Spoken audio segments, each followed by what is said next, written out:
In this video, I will show how to use the direct comparison test to determine whether the given series converges or diverges. So in this case, or in our case, I'm going to compare the given series with the following.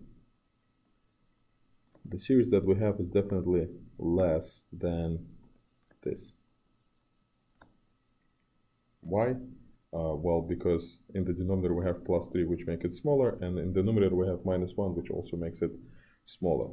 So original series is less than what I just wrote. Now, what do we know about this series? Well, this series is a geometric series with a common ratio 2/e. Since e is greater than 2, 2/e will be less than 1. Therefore, this series converges. Why? Because it's geometric.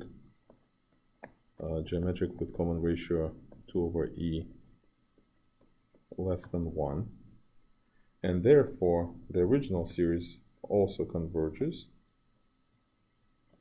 by the direct comparison test, because it is smaller than something that is convergent.